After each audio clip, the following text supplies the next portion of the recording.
नमस्कार दर्शक बंधु आज हूँ अक्टोबर मास 3 तारिख शुक्रवार। आसतु जानिबा आजर संपूर्ण खबर और देश दुनिया सबु बड़ खबर उपर नजर पकाइबा। प्रतिदिन एमती न्यूज वीडियो सर्वप्रथम देखापी आम चैनल टी जल्दी सब्सक्राइब करनी। तेज आसतु आज गुरुत्वपूर्ण खबर गुड़िक नजर पकाइबा। आजर प्रथम खबर रही 7 जिला को रेड वार्निंग, गभीर अवपात प्रभाव में प्रबल अति प्रबल वर्षा संभावना। आज और आसंता काली ओडिशार अधिकांश जिला को सतर्क सूचना। 7 जिले में प्रबल अति प्रबल वर्षा नहीं रेड वार्निंग जारी। पुरी, गजपति, रायगड़ा, कोरापुट, गंजाम, कलाहांडी, कंधमाल और 16 जिला जारी है ऑरेंज वार्निंग। आईएमडी पूर्वाह्न बुलेटिन ले कहिछि 30 सेप्टेम्बर रे उत्तर अंडमान सागर रे एक साइक्लोनिक सर्कुलेशन सृष्टि हेबो। आईएमडी पूर्वाह्न बुलेटिन ले कहिछि 30 सेप्टेम्बर रे उत्तर अंडमान सागर रे एक साइक्लोनिक सर्कुलेशन सृष्टि हेबो एवं 1 अक्टोबर उत्तर और मध्यम बंगोपसागर रे लघुचाप सृष्टि हेबो। यह पश्चिम बांग्लादेश किंबा ओडिशा उपकूल आड़ को गति करिपारे। रिपोर्ट अनुसार यह अक्टोबर 2 रे डिप्रेशन ले परिणत होई ओडिशा पश्चिमबंग उपकूल अतिक्रम करिपारे। अक्टोबर 1 रु उपकूल ओडिशा और आखपाख अंचल रे प्रबल वर्षा हेबो, जहां दुर्गा पूजार बाहर कार्यक्रम और यात्रा योजना को प्रभावित करिपारे।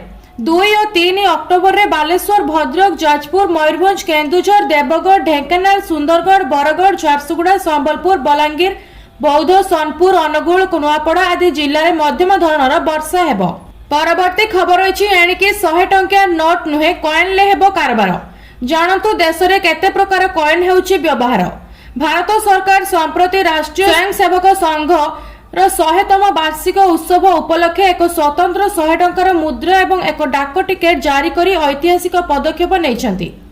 एही कार्यक्रम दिल्लीर डॉक्टर आंबेडकर अंतर्जातीय केंद्र रे अनुष्ठित होइथिला, जोंठारे प्रधानमंत्री नरेंद्र मोदी उभय जिनिस को मुक्त करथिले। एही अवसर में प्रधानमंत्री मोदी एही स्वतंत्रता मुद्रा एवं डाक टिकेट रो गुरुत्व व्याख्या करी कहिथिले जे एहा केवल एक धातुखंड नुहे बरं देश प्रेम एवं सेवार प्रतीक। तेबे आसंतु जानिबा भारत रे केते मुद्रा उपलब्ध। भारत रे केते मुद्रा उपलब्ध। वर्तमान भारत रे 50 पैसा रु 20 टंका पर्यंत मुद्रा प्रचलन रे अछि। एथि मध्यरु 1 टंका, 2 टंका, 5 टंका एवं 10 टंकार मुद्रा साधारणतः बाजार रे मिली थाए एवं दैनंदिन कारबार रे बहुल व्यवहृत हुए। 20 टंका मुद्रा सांप्रतिक वर्ष गुड़िक प्रचलन करा जायतिला एवं धीरे धीरे मुद्रा लाभ करुछि। 50 पैसा मुद्रा एबे बहुत कम देखा जाउथिबा बेले एहा भारतीय मुद्रा व्यवस्था रे आईनगत भाव रे वैध रहिछि। परवर्ती खबर रहिछि पाखरे 2000 टंकिया नोट रखिछंती कि आरबीआई आनिला नुआ गाइडलाइन, कहिला एही बड़ कथा। भारतीय रिजर्व बैंक 2000 टंकार नोट उपर एक बड़ अपडेट देछि। भारतीय रिजर्व बैंक 2000 टंकार नोट प्रचलन रे एक गुरुत्वपूर्ण ह्रास रिपोर्ट करिछि।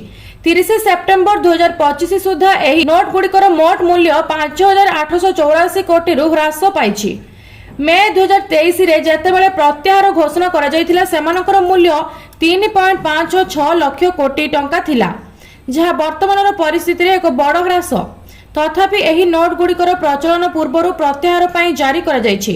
तथापि 2000 टंकार नोट एबे भी आईनगत टेंडर स्थिति बजाय रखिछि। एहार अर्थ होछि एहाको दैनंदिन जीवन रे व्यवहार करा जाय नाही, किंतु आपण एहाको ऋण परिशोध एवं आर्थिक उद्देश्य रे व्यवहार करि परिबे। विमुद्राकरण पर 2000 टंका नोट जारी करा जायतिला। केंद्र सरकार नवेम्बर 2016 रे 500 एवं 1000 टंकिया नोट बंद करबा को निष्पत्ति नैथिले। एही विमुद्राकरण निष्पत्ति पर देशर आर्थिक आवश्यकता पूर्ण करबा पई आरबीआई 2000 टंकिया नोट छापिथिला। परवर्ती खबर रही इंडियन ओवरसीज बैंक तार ग्राहक मानक पई सर्वनिम्न हाराहारी बैलेंस जरिमाना छाड़ करिछि। बुधवार जारी एक प्रेस विज्ञप्ति रे ओवरसीज बैंक कहिछि जे एबेठारु संचय खाता रे सर्वनिम्न हाराहारी बैलेंस न रखिले भी कोनोसी जरिमाना आदाय करा जिवो नाही। तथापि बैंक पूर्व किसी निर्दिष्ट योजना पर सर्वनिम्न बैलेंस शुल्क छाड़ करिछि।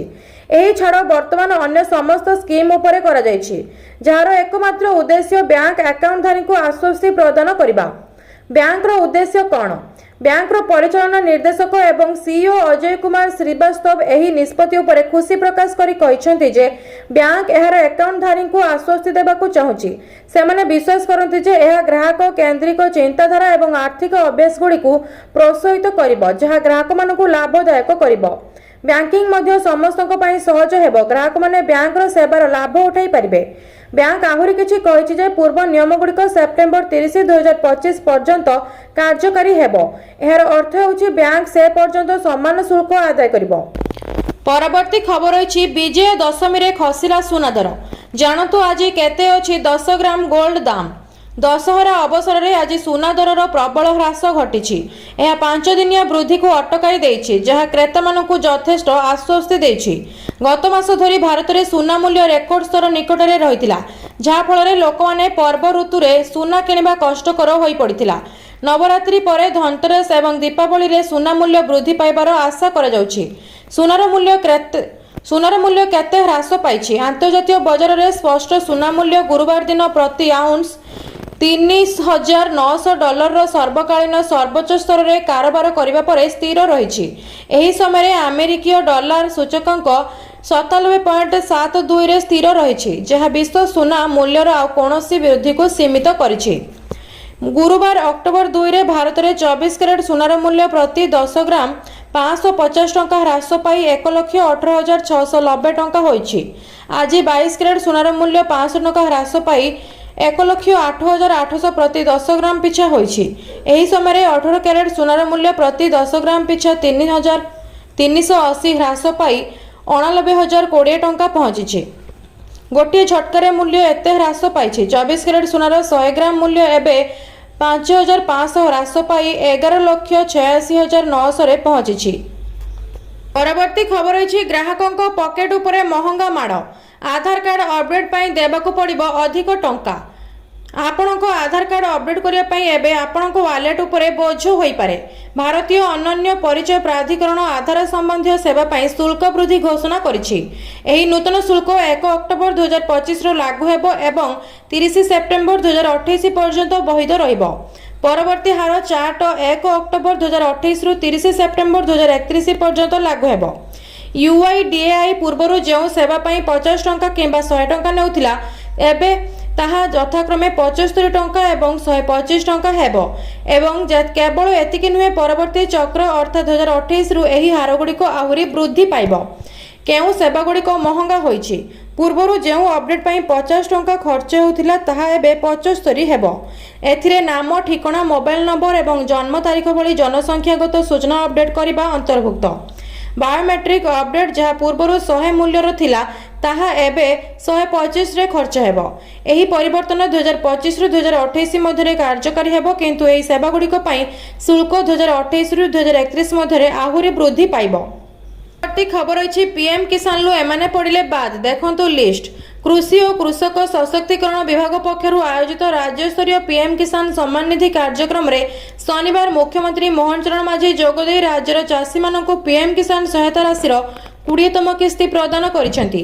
ପ୍ରଧାନମନ୍ତ୍ରୀ ନରେନ୍ଦ୍ର ମୋଦି ଉତ୍ତରପ୍ରଦେଶର ବାରାଣସୀଠାରେ ଉପସ୍ଥିତ ରହି PM କିଷାନର କିସ୍ତି ବାବଦରେ ସାରା ଦେଶରେ 9.7 କୋଟି ଚାଷୀଙ୍କୁ 2,000 ଟଙ୍କା ଲେଖାଏଁ ହିସାବରେ ସମୁଦାୟ 20,500 କୋଟି ଟଙ୍କା ପ୍ରଦାନ କରିଛନ୍ତି। ଏହି ଅବସରରେ ଭୁବନେଶ୍ୱର ସ୍ଥିତ ଉପକଣ୍ଠ ସ୍ଥିତ ସିଫାରେ ଆୟୋଜିତ କାର୍ଯ୍ୟକ୍ରମରେ ମୁଖ୍ୟମନ୍ତ୍ରୀ ମୋହନ ଚରଣ ମାଝୀ ପ୍ରାୟ 34,85,000ରୁ ଉର୍ଦ୍ଧ୍ୱ କୃଷକଙ୍କୁ ଏହି ସହାୟତା ରାଶି ପ୍ରଦାନ କରିଛନ୍ତି। ସମସ୍ତ ଯୋଗ୍ୟ ହିତାଧିକାରୀଙ୍କୁ 2,000 ଟଙ୍କା ଲେଖାଏଁ ମୋଟ 697 କୋଟି ଟଙ୍କା ପ୍ରଦାନ କରାଯାଇଛି। କାର୍ଯ୍ୟକ୍ରମରେ ମୁଖ୍ୟମନ୍ତ୍ରୀ କହିଛନ୍ତି, ରାଜ୍ୟରେ ଲୋକଙ୍କ ସରକାର କାମ କରୁଛି। ସରକାର ମାତ୍ର ବର୍ଷକରେ ସମସ୍ତଙ୍କ ପାଇଁ ଅନେକ ଯୋଜନା କାର୍ଯ୍ୟକାରୀ କରିଛନ୍ତି। ସମସ୍ତେ ଏହାର ସଫଳ ମଧ୍ୟ ପାଉଛନ୍ତି। CM କିଷାନରେ ଆମ ରାଜ୍ୟର 50 ଲକ୍ଷରୁ ଅଧିକ ଚାଷୀ ବର୍ଷକୁ 4,000 ଟଙ୍କା ଲେଖାଏଁ ସହାୟତା ପାଉଛନ୍ତି। PM କିଷାନ ଓ CM କିଷାନକୁ ମିଶାଇ ଚାଷୀମାନେ ବର୍ଷକୁ 10,000 ଟଙ୍କା ଲେଖାଏଁ ସହାୟତା ପାଉଛନ୍ତି। ପରବର୍ତ୍ତୀ ଖବର ରହିଛି ଆସିଲା ଖୁସି ଖବର। ସୁଭଦ୍ରା ଯୋଜନାକୁ ନେଇ ବଡ଼ ଖବର। ପୁଣି ସମସ୍ତଙ୍କୁ ମିଳିବ ସୁଭଦ୍ରା ଟଙ୍କା। ଜାଣନ୍ତୁ ନୂଆ କରି କେବେ ମିଳିବ ଟଙ୍କା। ରାଜ୍ୟ ସରକାର ସୁଭଦ୍ରା ଯୋଜନାର ମହିଳା ଆଉ ଝିଅମାନଙ୍କୁ ଆଉ ଏକ ବଡ଼ ଆଶ୍ୱସ୍ତି ଦେଇଛନ୍ତି।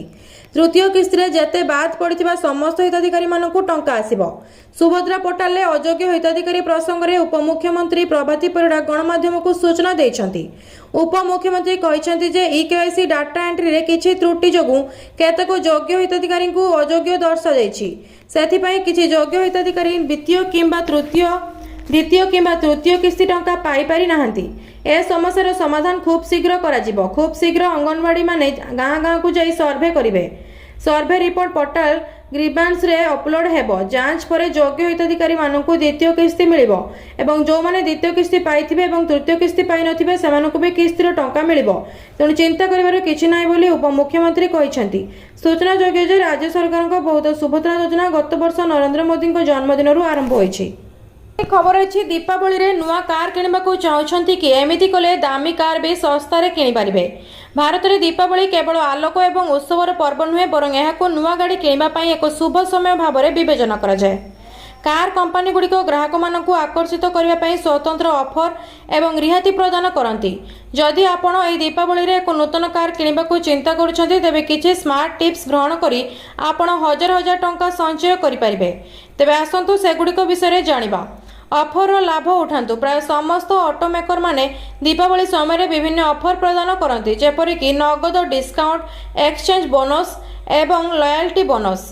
କିଛି ବ୍ରାଣ୍ଡ ମାଗଣା ଆସେସରିଜ୍ ପ୍ୟାକେଜ କିମ୍ବା ସେବା ଲାଭ ମଧ୍ୟ ପ୍ରଦାନ କରନ୍ତି।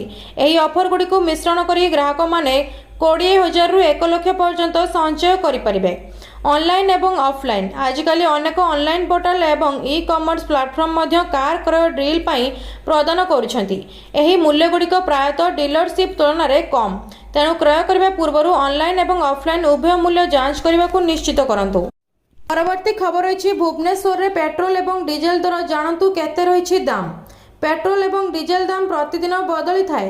ଆଜି ଅର୍ଥାତ୍ ଅଏଲ ମାର୍କେଟିଂ କମ୍ପାନୀମାନେ ଦେଶର ସମସ୍ତ ରାଜ୍ୟ ପାଇଁ ପେଟ୍ରୋଲ ଡିଜେଲ ଦାମ ଜାରି କରିଦେଇଛନ୍ତି। ତେବେ ପ୍ରମୁଖ ସହରଗୁଡ଼ିକରେ ପେଟ୍ରୋଲ ଓ ଡିଜେଲର ମୂଲ୍ୟ ପରିବର୍ତ୍ତନ ହୋଇଛି। କିଛି ସହରରେ ଦାମ ଅପରିବର୍ତ୍ତିତ ରହିଛି। ପ୍ରତିଦିନ ତେଲର ନୂଆ ଦର ନିର୍ଦ୍ଧାରଣ କରାଯାଇଥାଏ। ଆଜି ଭୁବନେଶ୍ୱରରେ ପେଟ୍ରୋଲ ଦର 101.11 ରହିଥିବା ବେଳେ ଡିଜେଲର ଦାମ ପ୍ରତି ଲିଟର ପିଛା 92.69 ରହିଛି। ସେହିପରି ଦିଲ୍ଲୀରେ ପେଟ୍ରୋଲ ଲିଟର ପିଛା 94.77 ଓ ଡିଜେଲର ଦର 87.76 ହୋଇଛି। ମୁମ୍ବାଇରେ ପେଟ୍ରୋଲ ଲିଟର ପିଛା 103.50 ହୋଇଥିବା ବେଳେ ଡିଜେଲର ଲିଟର ପିଛା 90.03 ରହିଛି। ସେହିପରି କୋଲକାତାରେ ପେଟ୍ରୋଲ ଦର 105.41 ଥିବା ବେଳେ ଡିଜେଲର ଦର 92.02 ରହିଛି।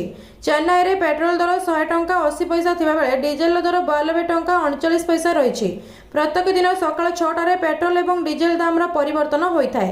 ପେଟ୍ରୋଲ ଏବଂ ଡିଜେଲ ମୂଲ୍ୟର ଏକ୍ସାଇଜ ଡ୍ୟୁଟି, ଡିଲର କମିଶନ ଏବଂ ଅନ୍ୟାନ୍ୟ ଜିନିଷ ଯୋଡ଼ିବା ପରେ ଏହାର ମୂଲ୍ୟ ପ୍ରାୟ 2 ଗୁଣିତ ହୁଏ।